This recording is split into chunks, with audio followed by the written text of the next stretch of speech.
program ini sangat bagus sekali dalam konteks Projobs, jadi menciptakan lapangan pekerja baru itu sampai 1,9 juta. Assalamualaikum warahmatullahi wabarakatuh. Kami tadi laporan kepada Presiden, Pak Menko dengan Ibu Ani dan Pak Dede, ya ada beberapa hal yang tadi kami laporkan. Saya persilakan Pak Menko Airlangga bicara. Ya kan biar suruh dia ngomong, dia berdiri sini.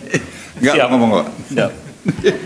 Jadi pertama terima kasih. Assalamualaikum warahmatullahi wabarakatuh, teman-teman media cetak, media elektronik. Selamat berbuka puasa. Nah ini saya buka puasa belum? Udah minum sama kayak kita. Waduh, kita juga sama-sama sudah minum. Saya tadi Pak Ketua Dewan Ekonomi Nasional Pak Luhut menyampaikan laporan kepada Pak Presiden, dan di sini ada Bu Mari, Bu Menteri Keuangan, Pak Katib, seluruh dari DEN. Ada yang pertama pembahasan mengenai sektor padat karya, dan ada usulan terkait dengan padat karya. Karena sektor padat karya yang utama tekstil, produk tekstil, kemudian juga aparel, itu kontribusi terhadap ekonomi Indonesianya cukup besar, dengan ekspor lebih dari 2 miliar dolar, tenaga kerjanya hampir 4 juta orang. Nah ini memerlukan perbaikan terutama terkait dengan perizinan, karena masih ada investor yang ingin masuk di sektor tekstil dan produk tekstil ini. Dan Indonesia sebetulnya sudah naik kelas ke produk-produk yang nilainya lebih tinggi atau high value added. Dan baik itu di sepatu, kemudian di tekstil, dan Indonesia menjadi salah satu hub yang diandalkan. Nah, oleh karena itu tadi arahan Pak Presiden untuk terkait dengan ketersediaan bahan baku, terkait dengan illegal import, terkait dengan supply chain, itu untuk dipermudah dan disederhanakan. Jadi arahan pertama tentu pemerintah harus melihat dari keseluruhan supply chain dan juga melakukan harmonisasi daripada tarif yang sudah dilakukan. Dan kedua, kita merespons terhadap barang yang didumping melalui tindakan anti-dumping. Nah ini beberapa langkah yang kita akan lakukan, dan ditambah lagi tentu barang-barang ini adalah barang-barang yang kompetitif. Nah kompetitif terhadap pesaing kita baik di Thailand, di Vietnam, maupun yang terakhir yang menikmati besar itu Bangladesh. Sehingga kita harus melakukan terus deregulasi dan debirokratisasi maupun permudahan izin untuk pengembangan, termasuk terkait dengan AMDAL. Sehingga tentu ini akan ditangani, dan pemerintah tentu akan membentuk semacam satgas di mana ini akan dilakukan percepatan. Yang kedua, tadi arahan Pak Presiden juga untuk program padat karya ini dibuatkan PSN program. Jadi proyek strategis nasional berupa program untuk sektor padat karya sehingga investasi bisa cepat masuk. Yang ketiga, di tengah ketidakpastian di geopolitik, tentu pasar kita harus terus dijaga. Dan kalau kita lihat memang pasar terbesar tekstil, produk tekstil ini adalah di EU yang besarnya marketnya sekitar hampir 30% dari demand global. Amerika sekitar 15% dan the rest of the world sisanya. Sehingga menjadi penting tadi EU SEPA segera bisa diselesaikan. Karena dengan EU SEPA bisa diselesaikan, berdasarkan pengalaman Vietnam misalnya, ekspornya naik 50%. Sehingga itu juga menjadi catatan dari Pak Presiden. Nah selanjutnya untuk usaha menengah kecil, pemerintah sudah merumuskan paket untuk revitalisasi permesinan. Nah revitalisasi permesinan ini regulasinya dalam waktu dekat akan keluar, di mana pemerintah sudah menyediakan 20 triliun untuk subsidi investasi.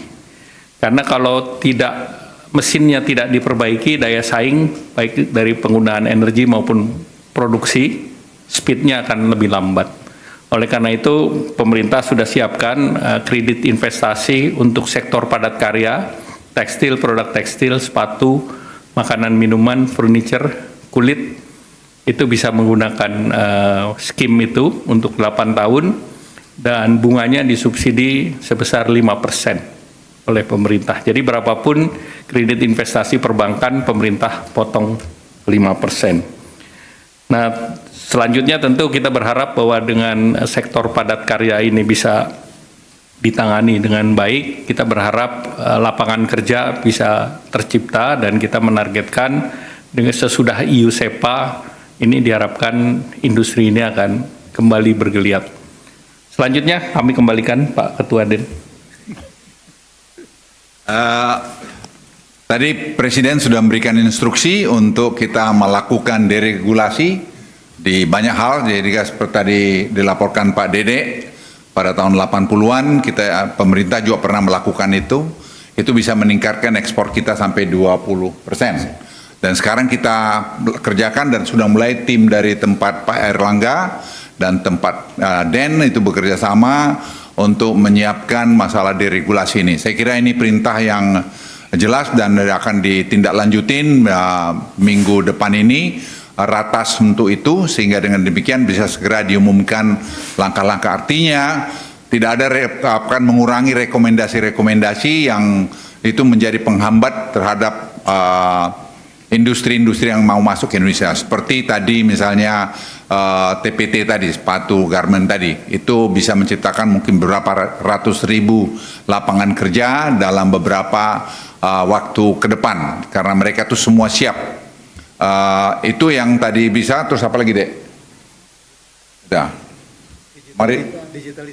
Digitalisasi tadi juga kita laporkan, Presiden 17 Agustus ingin meresmikan atau launching nanti program government teknologi ini yang akan nanti menyatukan semua apps yang ada di kementerian lembaga, sehingga dengan demikian akan terjadi dari masalah efisiensi dan juga pengurangan korupsi. Dan ini saya pikir Presiden tadi memerintahkan juga untuk segera dikerjakan untuk semua penduduk kita, keluarga itu dapat punya bank account, karena memang Januari kita akan mulai ngetes mengenai GovTech ini dengan bantuan sosial langsung, sehingga targeted bisa dicapai.